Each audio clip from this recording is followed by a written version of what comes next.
자, 여러분 교재 113페이지가 되겠습니다. 우리가 지금 배우는 것은 정책학 쪽이죠. 그죠? 정책학 쪽이다. 그러면 정책은 지난번에 제가 말씀드렸다시피 어떤 비전적인 측면이 있다. 이렇게 말씀드렸죠. 행정이라는 것은 원래 공익을 목표로 하는 그 실무적인 거예요. 그렇지만 어떤 비전을 제시함으로써 어떤 효과가 극대화될 수 있다. 이렇게 보시면 되겠죠. 우리는 행정학 공부하면서 너무 미시적으로 접근하면은 좋은 점수 받기 어렵습니다. 일단 이론 공부할 때는 크게 넓게 보고 그다음에 정말 점수를 맞을 때는 핵심적인 사항을 아주 철저하게 매달려 가지고 만점을 맞아야 되겠다. 이런 얘기죠. 행정학은 만점이 나올 수 있는 학문이라고 그랬어요. 우리가 생각하는 과목, 선택 과목에서 행정학이 차지하는 비중이 약간 뭐랄까요, 역차별을 좀 받고 있다. 이렇게 보면 되겠죠. 뭐냐면은 문제는 쉽게 나오는데 우리 수험생 여러분들이 어렵다고 생각하는 과목이 바로 행정학인 것입니다. 여러분 어때요? 결과가 좋으면 되겠죠? 그래서 독일 속담에 결과가 좋으면 모든 것이 좋다. 그래서 end is good, ist alles gut 이런 말이 있습니다. 독일 말입니다. 제가 독일어서 죄송합니다. 무슨 얘기냐면 끝이 좋으면 모든 게 좋다 이런 말이에요. 그래서 뭐 불교에서는 선지선종이다 이런 말도 되고 그다음에 우리 속담은 뭡니까? 시작이 반이다 이런 말 있죠. 여러분 시작했으니까 50%는 성공한 거예요. 그죠? 그다음에 인내와 그다음에 자기 자신의 노력 이것만 있으면 성공할 수가 있는 것입니다. 대한민국은 어때요? 세계에서 가장 공평한 나라라고 볼 수가 있습니다. 자기가 조금만 노력하면은 그 자리 차지할 수가 있는 나라가 한국이에요.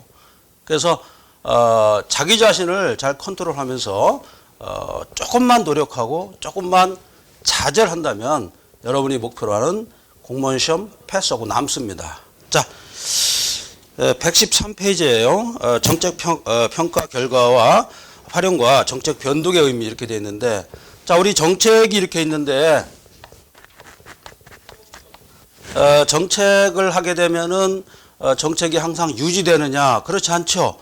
변동할 수가 있다는 겁니다. 변동 가능성이 많죠. 여러분 어때요? 약속을 했는데 약속이 항상 지켜집니까? 어때요? 그래서 민사법에서는 사정 변경의 원칙이라는 게 있어요. 예를 들어서 내가 이제 군대를 갔는데 갔다 와 보니까 옛날 여자분이 기다리고 있는 겁니다. 근데 마음이 좀 변할 수가 있죠.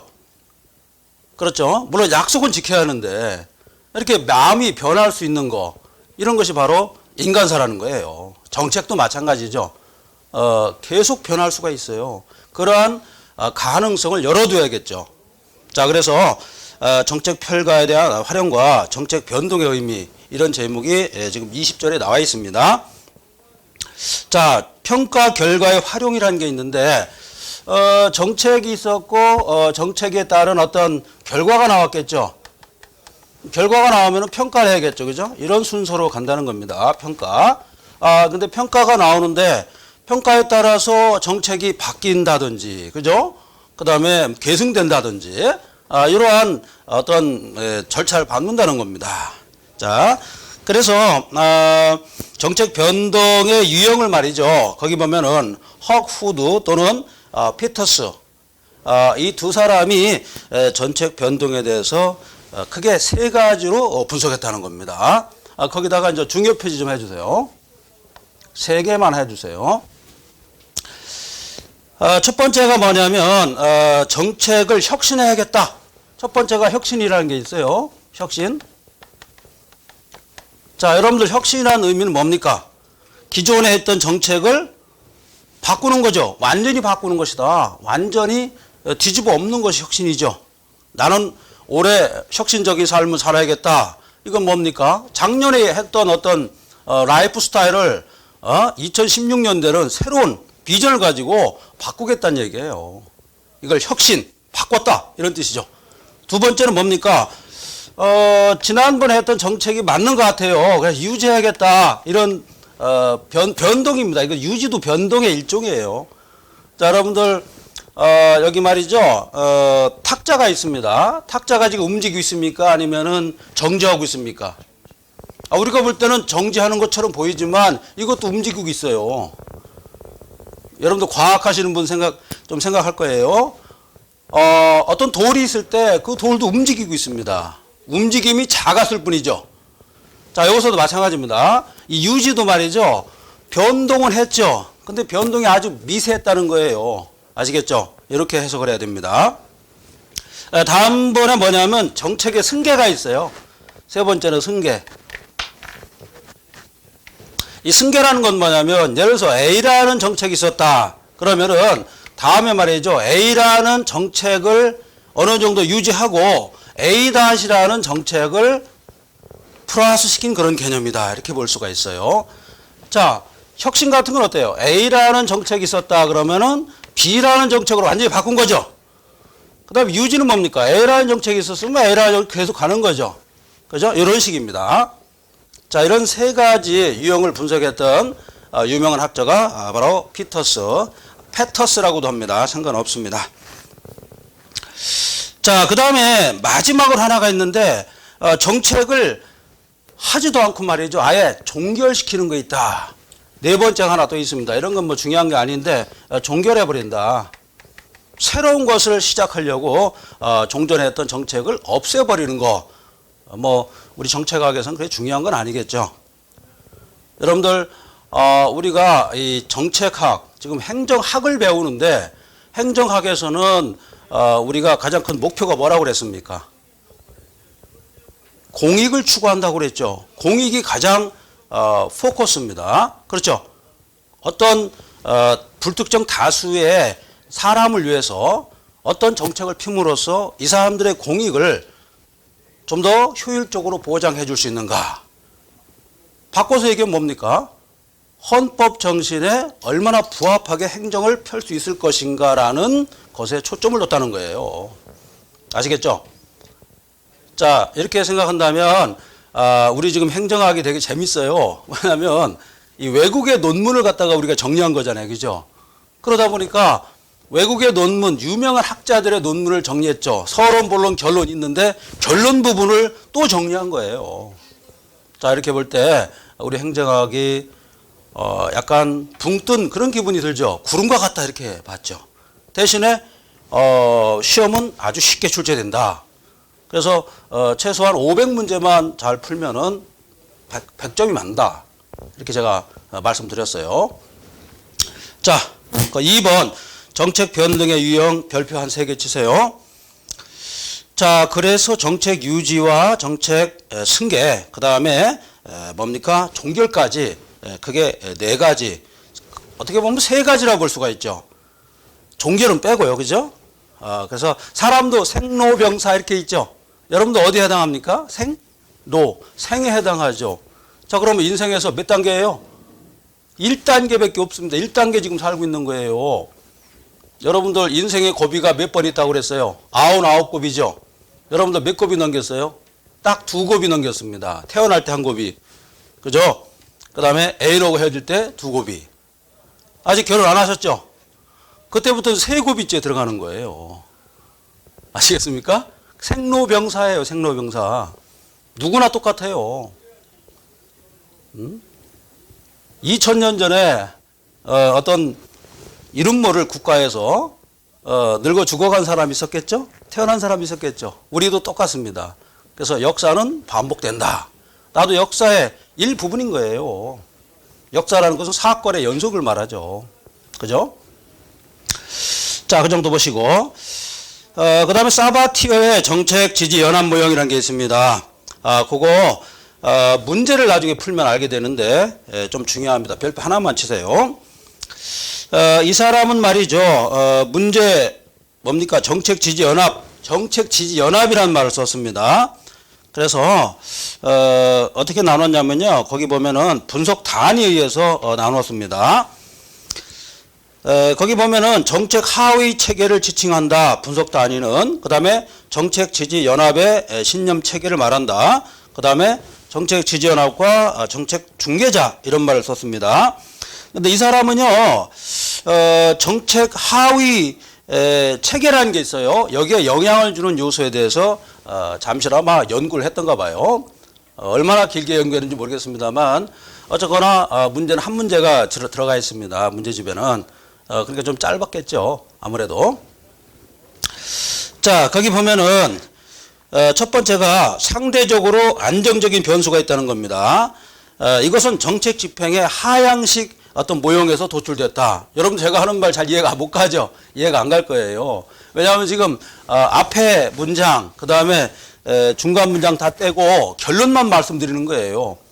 여러분들이 지금 서론, 본론, 결론 하면은 논문 하나 가지고도 지금 한 달 동안 저거 토의해야 돼요. 왜 그랬는가. 그죠?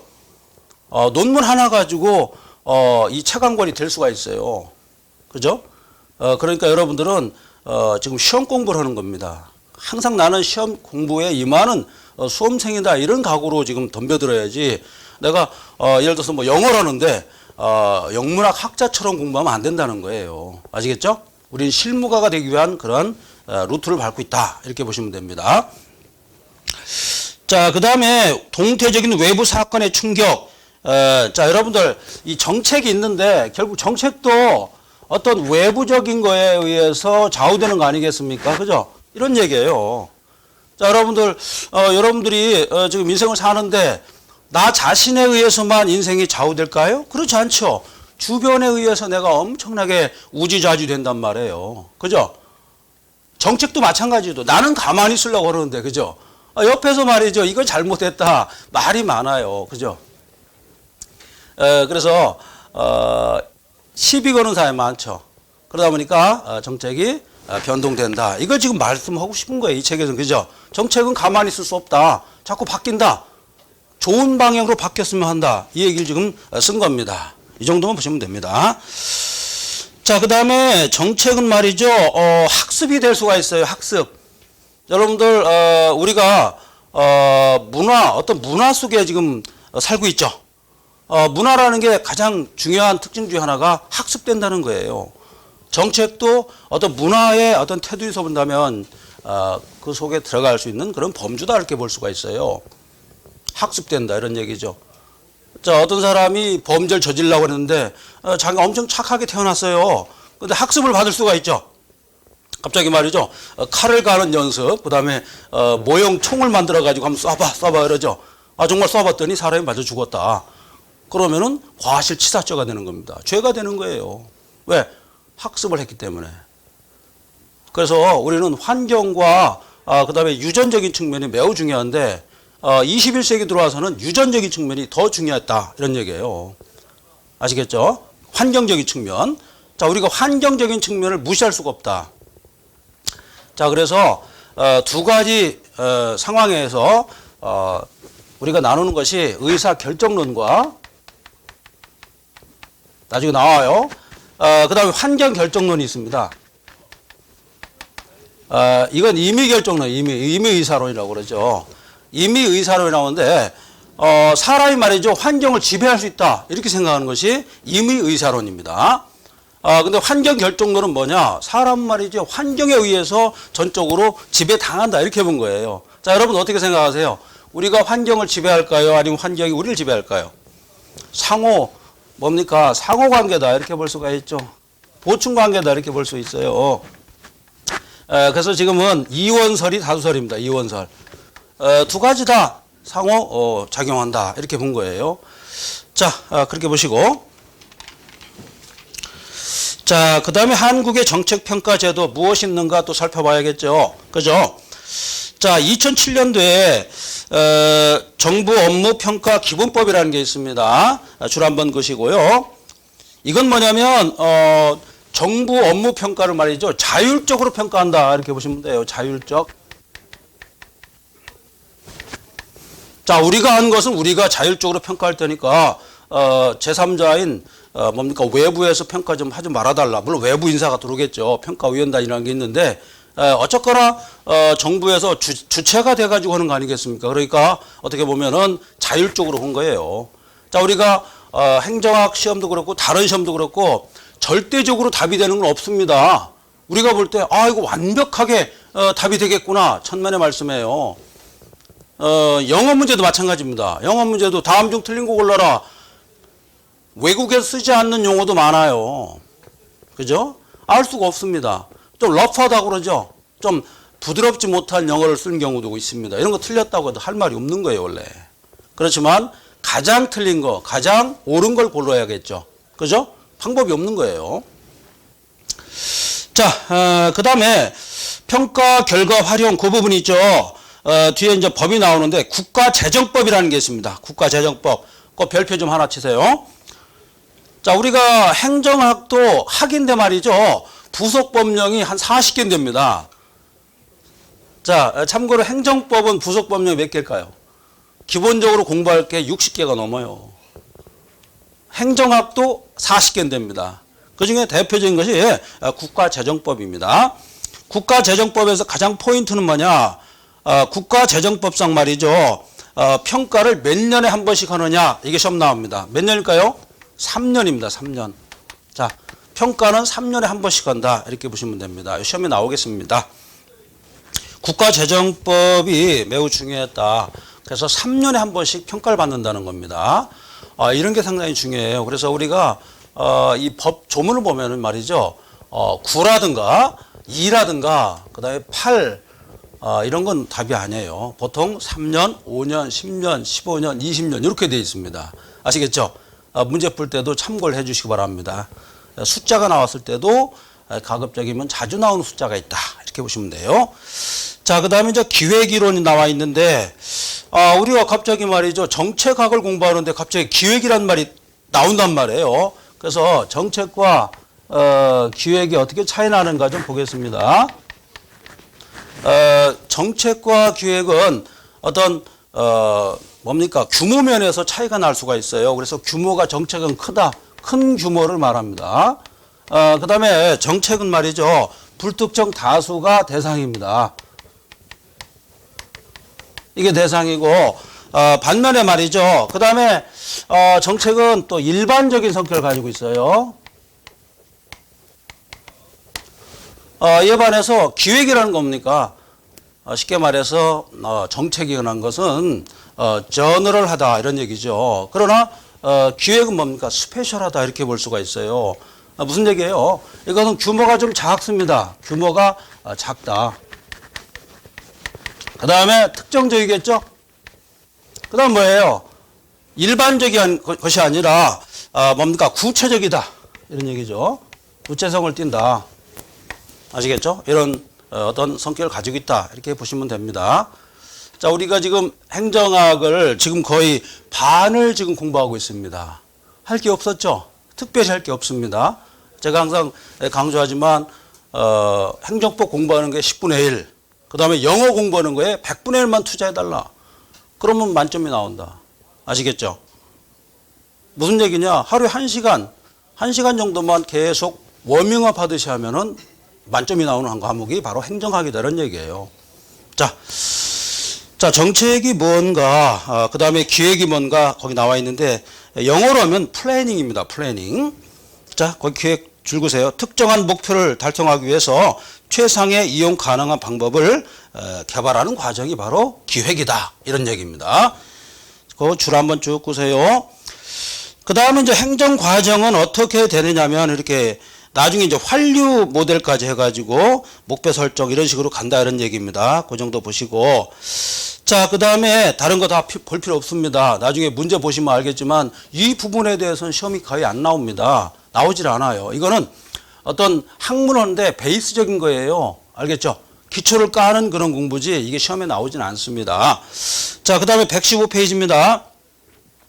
기획의 정향 이렇게 있는데 에코프라는 사람이 있습니다. 이 사람은 반동주의, 그 다음에 무의주의, 그 다음에 능동주의, 그 다음에 선도주의 이런 말을 한 적이 있습니다. 시험 문제는 안 나옵니다.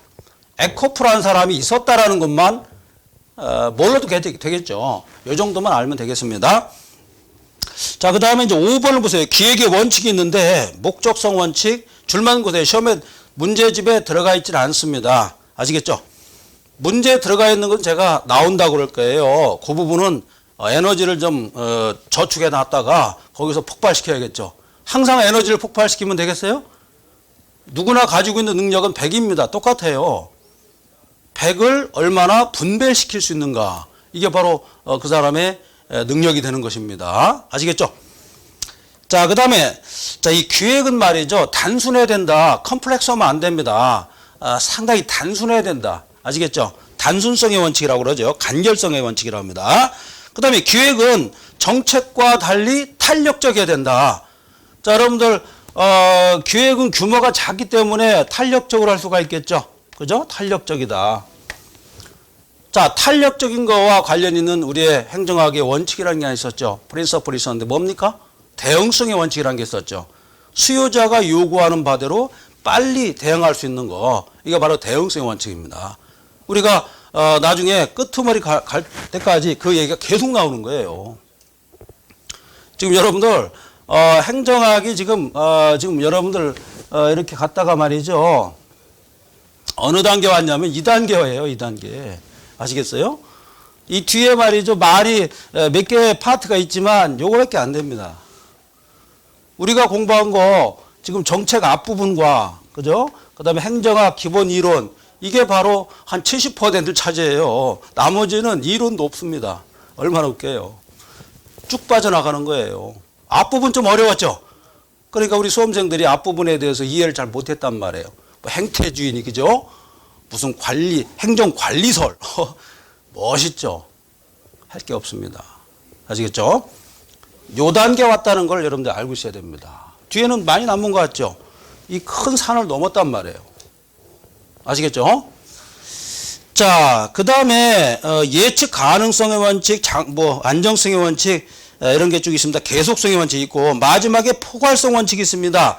자, 포괄성 원칙과 우리가 아까 얘기했던 일반적 성격은 다른 개념입니다. 포괄적이라는 것은 뭐냐? 어떠한 인접된 어떤 기회까지도 터치할 수 있는 그런 개념이다. 이렇게 볼 수가 있어요. 그 정도만 보시면 됩니다.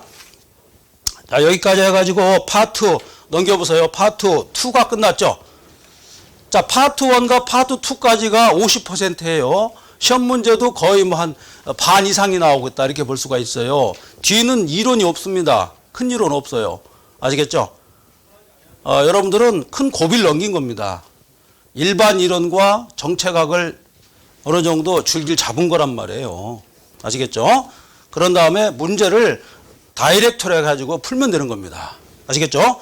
조직이론. 자, 우리가 정책을 폈습니다. 그 다음에 우리가 생각할 게 뭡니까? 우리가 공무원이죠. 공무원 조직에 대해서 한번 내부적으로 파헤쳐보는 과정을 밟아야겠다. 이게 바로 조직이론인 것입니다. 정책은 뭡니까? 외부적으로 비전을 제시했죠. 이제는 내실을 좀 구해보자 해가지고 다시 안으로 들어온 그런 파트가 조직이론인 것입니다. 자, 파트 3 보겠습니다. 자, 118페이지입니다. 자, 조직의 형태 나와 있는데 조직의 의미 뭡니까? 거기 나와 있죠. 인간의 집합체다. 자, 조직이라는 것은 사람이 모여 있는 것이죠. 그죠? 근데 인위적으로 모인 건 아니지만 어떤 시험을 본다든지 그죠? 어떤 능력이 돼서 이런 공무원 집단에 들어오게 된 것이 되겠죠. 그렇죠? 이런 얘기입니다. 그 다음에 일정한 공동 목표가 있다. 뭡니까? 바로 공익을 목표로 하겠죠. 공익이라고 쓰십시오. 그 다음에 의식적 구성의 사회적 체제를 바란다.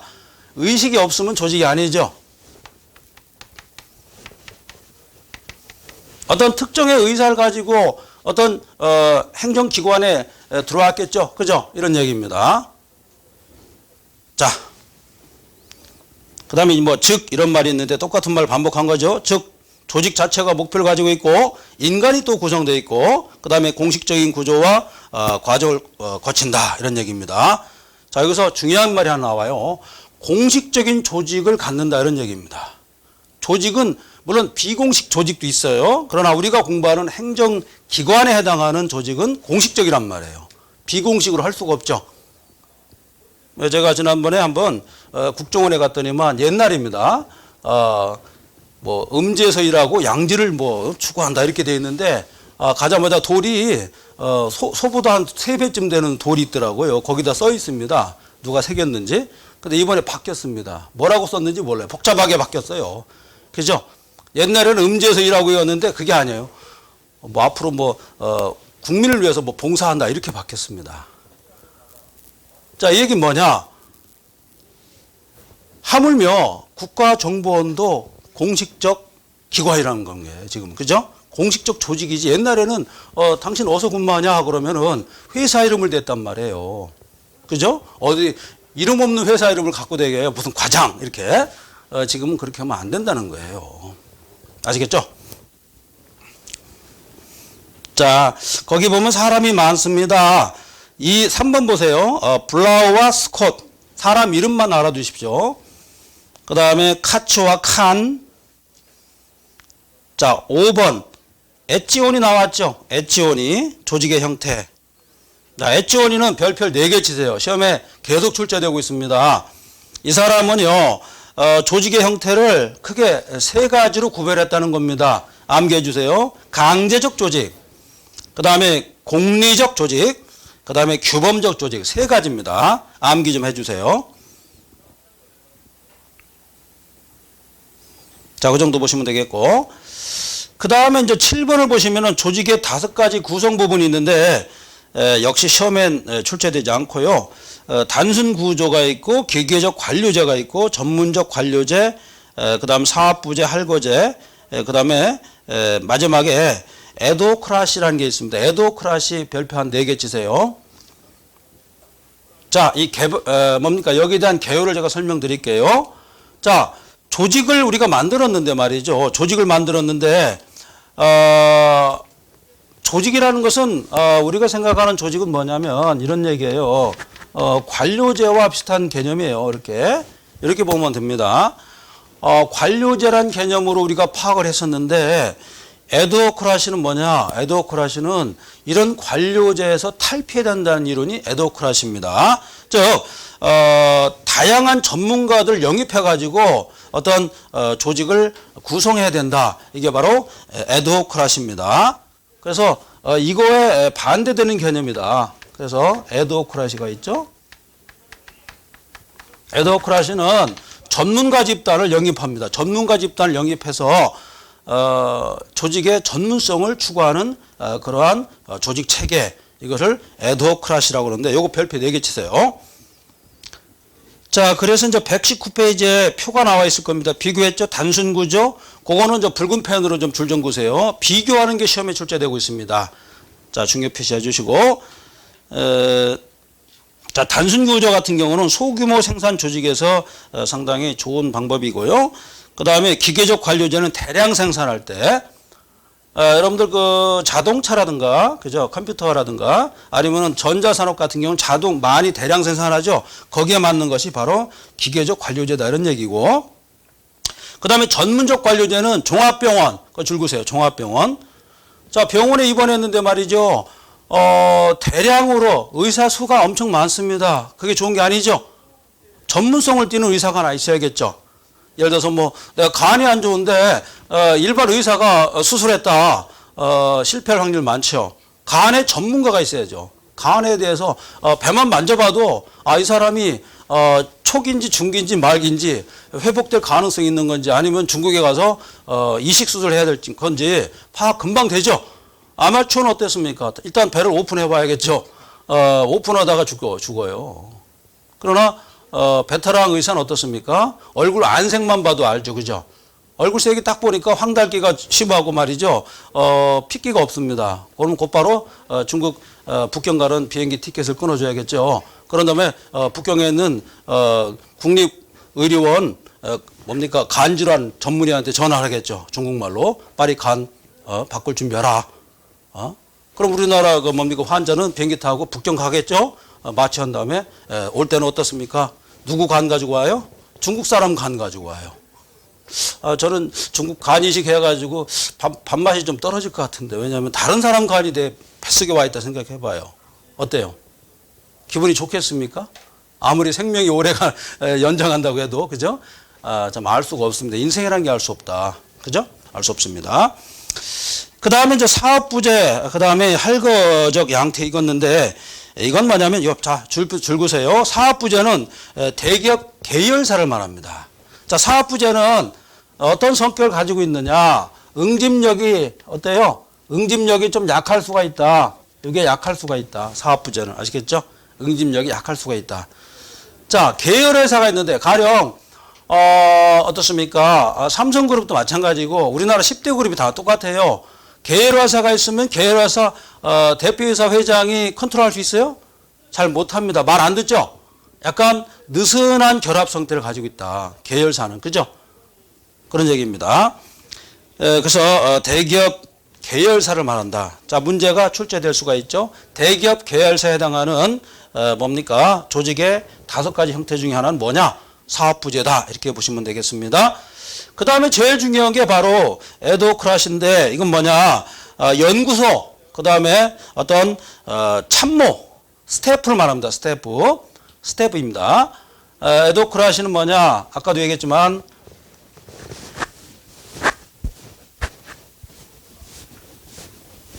자, 에도크라시는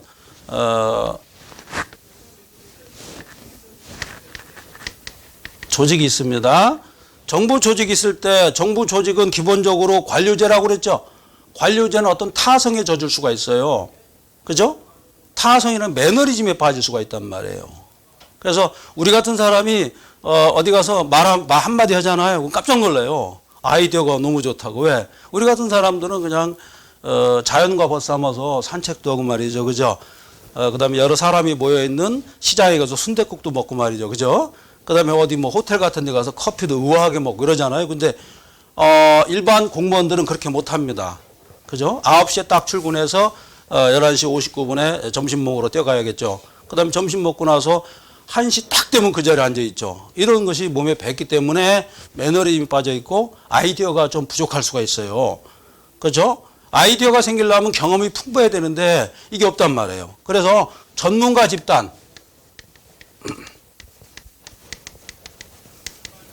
전문가 집단을 정부 조직 안으로 끌어들이는 그러한 시스템을 에도크라시라고 합니다. 아시겠죠? 이해가시죠? 거버넌스와 비슷한 거예요. 다. 우리가 지금 처음에 이론 공부했던 거와 계속 같은 맥락이죠. 이렇게 보시면 됩니다. 여러분들 지금 얼굴색을 보니까 처음에 아주 단단한 마음을 가지고 대단한 마음을 가지고 공부를 했는데 중간쯤 오니까 지금 지쳤죠. 좀 지쳤을 거예요. 이럴 때 오늘이 무슨 날이냐면 입춘입니다. 입춘이고 봄이에요. 봄은 뭡니까? 새로운 시작. 그죠? 새싹이 돋아나고 말이죠. 기후가 바뀌는 그러한 전환점이 되는 것이 바로 입춘인 거예요. 그래서 우리는 오늘부로 생각을 전환시켜야 됩니다. 새로운 시대에 내가 새롭게 태어나서 새롭게 전진을 하겠다. 이런 마음을 가지고 목표를 향해서 뛰어가야 됩니다. 에너제틱하게 뛰어가야 돼요. 아시겠죠? 이게 중요하다. 자, 뛰어갑시다. 그래서 에도크라시는 자, 연구소에 적합하다. 연구소라는 게 뭡니까? 정부라고 생각하면 되는데 연구소도 아주 머리 좋고 그다음에 창의력이 좋은 어떤 전문가를 영입하게 되면 그 연구소는 잘 활성화되는 거 아니겠습니까? 그렇죠? 이렇게 볼 수가 있습니다. 자, 그다음에 참모 조직이다. 스태프다. 참모 동그라미 치세요. 개선 조직이다. 이렇게 나오면 틀립니다. 참모라는 게 뭐예요? 어떤 수평적인 성격을 좀 가지고 있는 거예요. 그죠? 자, 담당관, 약간 담당관 이런 제도와 비슷하죠. 담당관 제도. 나중에 좀 공부하는데 담당관이라는 게 있어요. 이 제도와 일맥삼통합니다. 보좌관이라고 봐야죠. 그죠? 담당관이라는 게 있어요. 담당관 제도와 비슷한 어떤 성격을 가지고 있다. 이렇게 보시면 됩니다. 어떤 분이 이 인터넷상으로 저한테 질문도 많이 했어요. 행정학 공부 어떻게 해야 됩니까? 제가 항상 말씀드렸잖아요. 빨리 합격하려면은, 늦게 합격하려면은, 1년 동안 기본 내용 보고, 그 다음에 다음 해 2년 내 문제 풀고, 그 다음에 3년 되는 해에 요약 정리해서 4년 되는 해에 시험 가서 합격할지 안 할지를 알 수 없죠. 4년을 까먹는 거예요. 자, 그래서 우리 공무원 시험 공부는 남자 같은 경우는 1년 뒤로 갈수록 5천만 원 까먹어요. 월급에다가 마이너스 못 버는 것까지 합치면은. 여자분들은 1억을 까먹습니다. 왜 그러냐면 우리 남자분들하고 여자분들의 라이프 어떤 뭡니까 코스가 달라요. 곡선이 라이프 이 곡선이 다른 거예요. 같은 게 아닙니다. 여자분들은 타이밍이 남자하고 좀 달라요. 좀 앞서가야 됩니다. 그래서 여자분들은 1억이 마이너스가 되는 거예요. 1억이. 아시겠죠? 여러 가지. 남성분들은 5천만 원씩 까먹는 거예요. 그래서 지금 뭐 노량진이나 신림동에서 10년 정도 공부했다 그럼 5억을 까먹은 거예요. 거기다가 이제 부모님 수명까지 10년씩 마이너스 했으니까 양가 부모님 있죠. 어머님 아버지 20년을 까먹은 거예요. 그러다 본인 수명까지 또 단축시켰죠. 이루 말할 수 없는 손해를 본 겁니다. 아시겠죠? 그래서 제가 이번에 행정학 책을 컴팩트하게 만든 거예요. 잠 안 자고서. 저는 원래 잠을 안 잡니다. 한 두세 시간 자고 밀어붙여요. 무섭게 하죠. 에더크라시는 시험에 출제됩니다. 참여다. 이렇게 본 거예요. 참여. 누가? 전문가가. 이 정도만 보면 된다는 거예요. 아시겠죠? 자, 알아두시고. 자, 그 다음에 조직 이론 유형에서, 왈도, 발도, 왈도 상관없습니다. 자, 별표 4개입니다. 자, 드디어 또 유명한 또 사람이 나왔습니다. 왈도 또는 발도가 조직 이론을 분류했는데 이 사람은 고전적 이론, 그 다음에 신고전적 이론, 그 다음에 현대적 이론 이렇게 구별했습니다. 키워드 보겠습니다. 고전적 이론은 뭐냐? 경제적 인간, 아담 스미스적 사고에서 반론된 거라고 볼 수가 있죠. 아담 스미스는 뭡니까? 수요와 공급에 의해서 완벽한 경제 시스템을 추구했죠. 그런 의미에서 합리적 경제적 인간을 모델했다. 이렇게 보시면 됩니다. 그 다음에 테일러라는 사람이 있습니다. 과학적 관리론. 자, 과학적, 조직을 과학적으로 관리하는 거 어떻습니까? 누수되는 게 없죠? 100%, 100을 투자했다면 100이라는 효과가 나와야 되겠죠? 자, 그런데 실제로 뭡니까? 정치 또는 행정을 해보니까 어때요? 안 맞죠. 누수 현상이 엄청나게 발생한다. 그래서 나온 것이 바로 신고전적 이론이 되겠습니다. 요거는 언제쯤 나온 거냐면 대공황이 있죠. 대공황과 2차 세계대전 전후로 해가지고 나왔던 그런 이론입니다. 자, 공황이 발생하고 전쟁을 계속 하다 보니까 어떻습니까? 누가 중요하다는 걸 알게 돼요? 사람이 중요하다. 인간에다가 네모칸 치세요. 사람이 중요하다. 나중에는 뭐가 됩니까? 사람보다 뭐가 중요하다? 인간, 환경이 중요하다. 이렇게 나가겠죠? 흐름이 항상 그렇습니다. 자, 그러나 뭡니까? 사회적으로 봤을 때는 폐쇄체제를 강조했다. 폐쇄체 줄구시고 그 다음에 아까 테일러에게 나왔는데 사이먼이 등장하겠죠. 그죠? 사이먼이 경험주의 이론. 경험주의라는 게 뭡니까? 여러 가지 사회 상황을 분석해서 어떤 룰을 발견하는 게 경험주의 아니겠습니까? 그래서 옛날에 뭐 경험 철학자 많죠. 제러미 벤담이랄까, 그죠? 여러분, 존 스튜어트 밀 이런 사람이 있었죠. 경험주의, 경험주의 아시겠죠? 경험을 해야 된다 이런 얘기예요. 공리주, 경험주의 비슷한 얘기입니다. 자, 그래서 사이먼이 경험주의 이론을 폈다 이 정도 보시면 되겠고, 자, 그런데 말이죠. 인간 자체만 강조하다 보니까 여러 사람만 뭡니까 양쪽으로만 컨트롤하다 보니까 문제가 발생한 거예요. 그래서 1960년대부터는 어떤 생각을 했느냐? 자아 실현이 중요하다. 개인적인 어떤 자기적인 어떤 판단이 중요하지. 여러 사람 골고루 아무리 해봤자 내가 못 살고 내가 힘들면 소용없는 거 아니냐 해가지고 자아 실현을 강조했다는 거예요. 자, 자아 실현이니까 어떻습니까? 자아니까 어때요? 이건 개인주의죠. 뭐가 연결돼요? 그렇죠. 다원주의로 연결된다. 여러분들은 자기도 모르는 사이에 지금 엄청난 지금 실력을 지금 저축한 거예요. 여러분들 실력은 어느 정도 쌓은 겁니다. 여러분들은 내가 무슨 공부했나 이런 생각하는데 알고 보면 여러분들 공부 많이 한 거예요. 그죠? 많이 한 거예요. 지금 이게 계속 반복된다 그러면은 여러분들은 곧바로 시청으로 가는 겁니다. 가서 업무 보는 거예요. 업무 보면서 또 자기 개발해가지고 거기서 일취월장하는 겁니다. 아시겠어요? 일취월장하는 것은 누구의 몫도 아닙니다. 내 몫이지. 내가 열심히 하면 되는 거예요. 다른 사람 잘 때 내가 먼저 일어나서 노력하면 되는 겁니다. 그 자리 내가 차지할 수가 있는 거예요. 아시겠죠? 우리 경제학에서 어떤 말이 있냐면 악화가 양화를 밀어낸다, 제거한다, 이런 또 이상한 또 말이 있는데, 내가 악화라는 건 아닙니다. 그 다음에 우리나라 속담에 굴러온 돌이 박힌 돌 빼낸다, 이런 말 있죠. 여러분들은 박힌 돌이 되면 안 됩니다. 굴러가는 돌, 굴러온 돌이 돼야 되겠죠.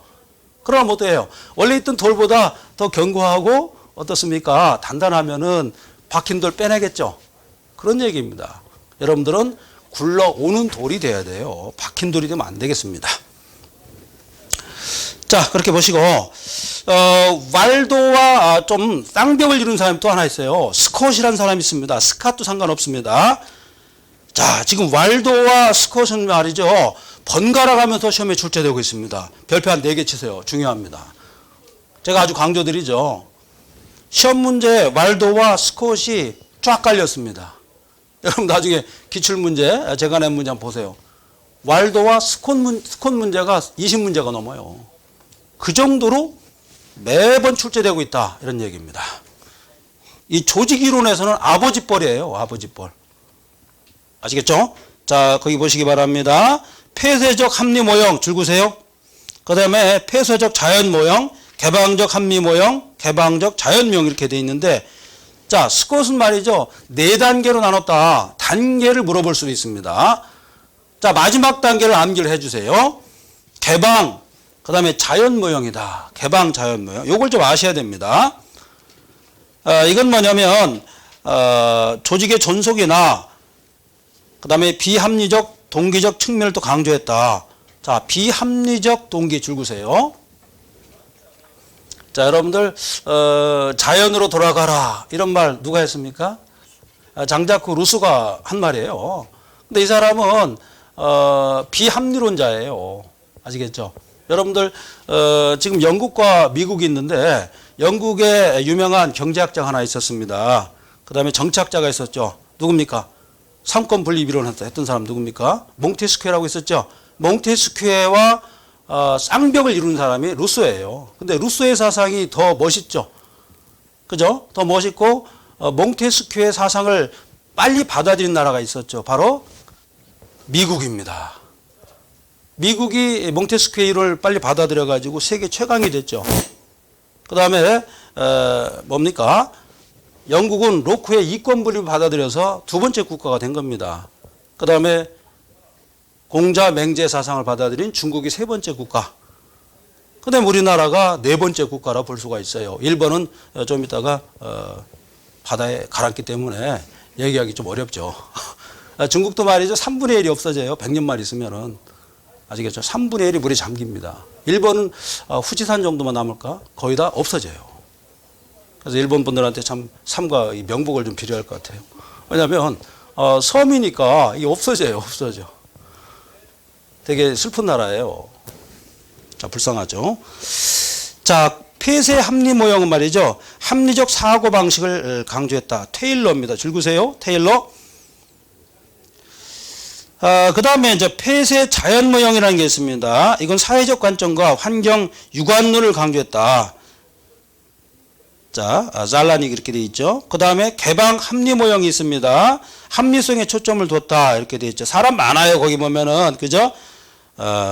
우드워드 이런 사람이 있습니다. 우드워드. 얘들은 말이죠. 이름을 질 때 왜 우드를 썼어요. 그죠? 우드는 나무 아니겠습니까? 그죠? 그죠? 나무는 타기 쉽죠. 불에 타기 쉽다. 이런 말이 있는데, 그만큼, 목재로 된 것은, 이 뭡니까? 화재 위험성이 있습니다. 그죠? 그래서 우리가 건물 질 때 시멘트를 바른 거예요.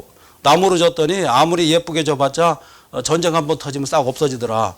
그래서 경복궁 같은 게 대표적인 거죠. 자, 경복궁 여러분들 국사식은 아닌데 경복궁 재창건한 사람 누굽니까? 흥선대원군인데 언제 했죠? 1874년 아니겠습니까? 그죠? 중건해가지고 당백전 발현해가지고 원성을 샀던 것이 바로 흥선대원군이었다. 자, 우리가 지금 행정학 공부 시간인데 여기도 그런 말 나오기 때문에 예를 들어준 거예요. 국사 얘기를 알아두시고. 자, 그 다음에 개방 자연 모형인데 이거 무조건 시험 나와요. 비합리적 동기적 측면이 강조하다 보니까 혼돈 이론이 나왔다. 그래서 카오스라고 그럽니다. 이거 발음도 여러 종류예요. 카오스라는 이론도 있고 이렇게 발음하면 상관없습니다. 케이아스도 상관없어요. 혼돈 이론이 지금 지배하고 있다. 혼돈 동그라미 치세요. 시험 나오겠습니다. 자, 시험에 나오는 부분은 우리가 정말 기를 쓰고 그 부분은 암기를 해야겠죠. 내 거로 만들어야 됩니다. 자, 이 순서를 물어봅니다. 스콧의 조직이론 분류가 시험에 출제되어 있는데 순서가 나올 수가 있고, 그 다음에 개방 자연 모형에서 카오스 이론이 나올 수가 있다. 원래 케이아스인데 일본 아이들이 발음을 뭐 카오스라고 했나 보죠. 그건 상관없고 영어 발음은 케이아스입니다. 알아두시고. 그 다음에 상황 이론, 상황 적응 이론 나오는데 이것도 별표 4개입니다. 중요합니다.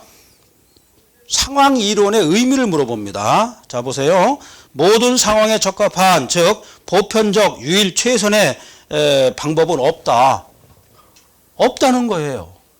상황에 따라서 방법이 바뀔 수가 있다. 이게 상황 이론입니다. 자, 상황 이론의 특징은 뭡니까?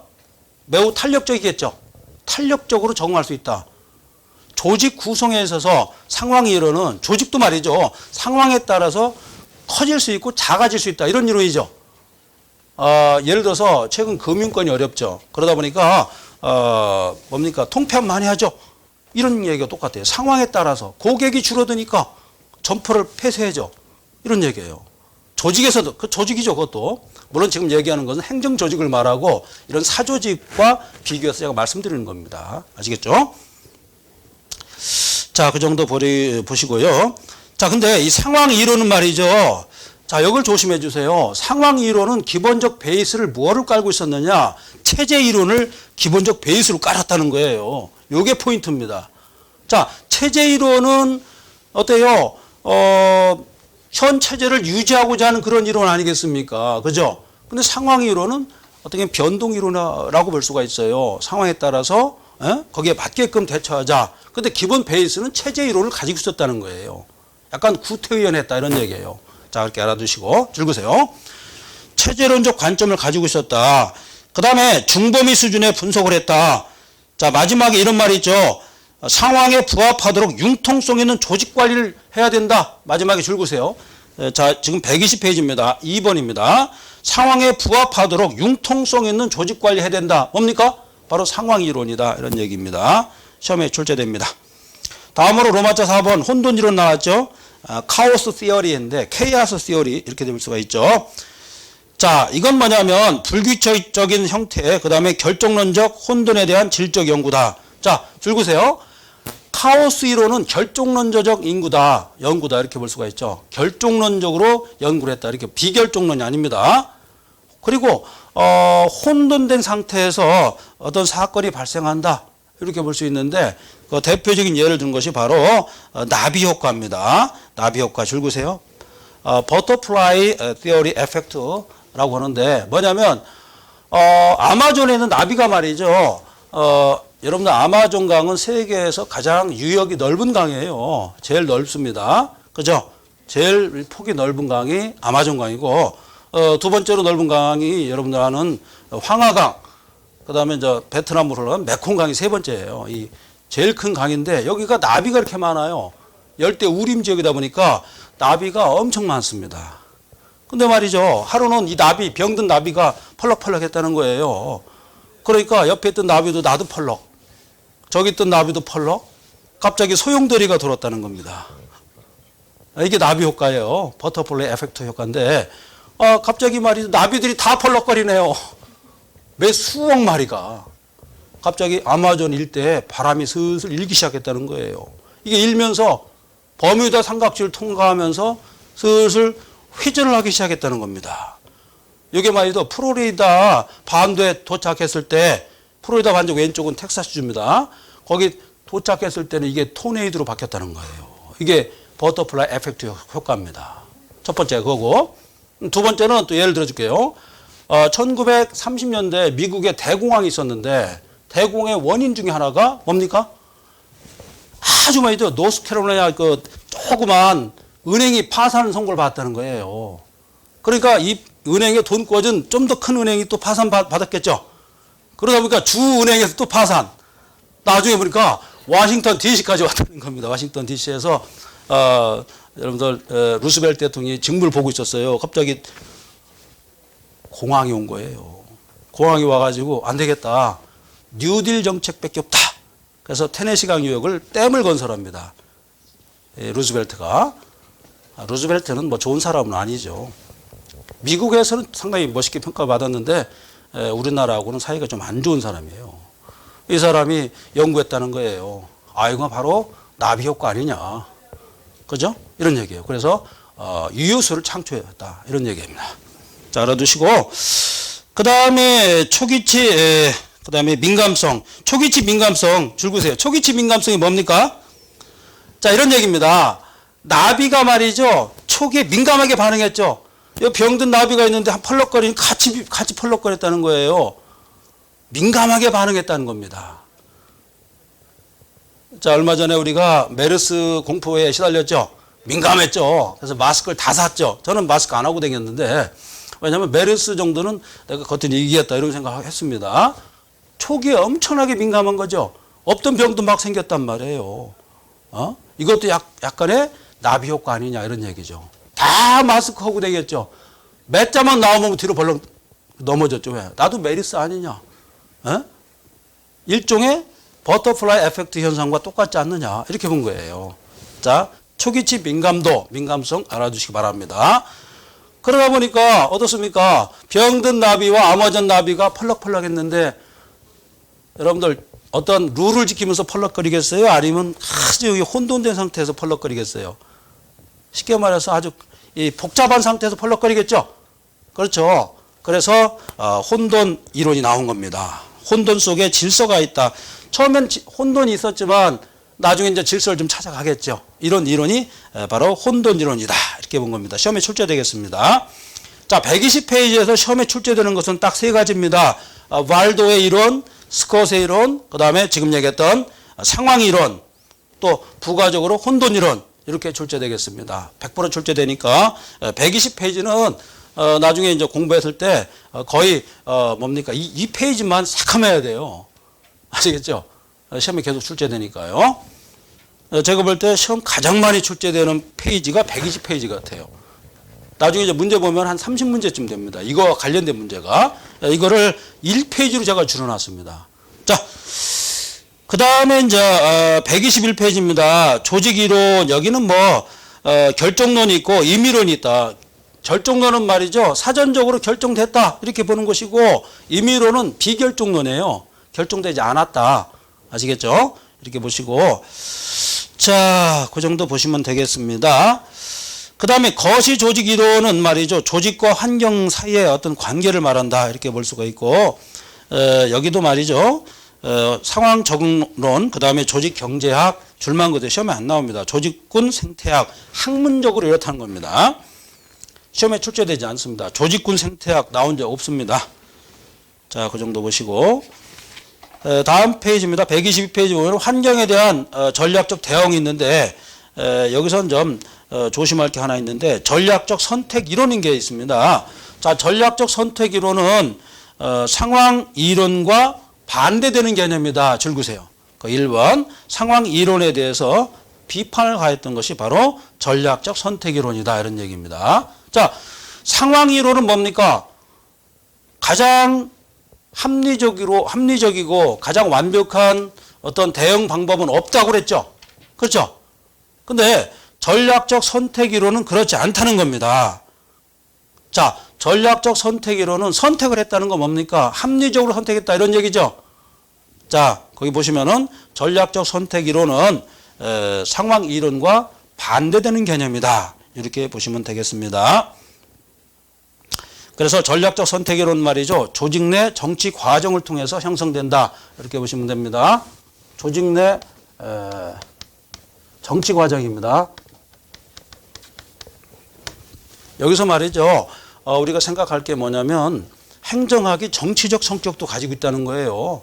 관리적 성격도 가지고 있지만 여기서 나오는 조직 이론에서는 정치적 성격 좀 가지고 있습니다. 아시겠죠? 이런 얘기예요. 자, 우리가 지금 행정학 1을 공부하는데 여기서부터 이거보다 더 들어가서 공부하면은 여러분들 시간이 늦어질 수가 있어요. 4, 5년 끌고 갈 수가 있어요. 그래서 문제풀이 할 때 서브노트를 꼭 만들라고 제가 말씀드렸잖아요. 그래서 그 문제를 숙지하는 것이 여러분들이 가장 첩경이다 이렇게 볼 수가 있습니다. 자, 전략적 선택 이론까지 공부했고 좀 쉬었다가 조직의 목표와 그 다음에 효과성 연구 여기부터 나가도록 하겠습니다. 좀 쉬었다 오시기 바랍니다.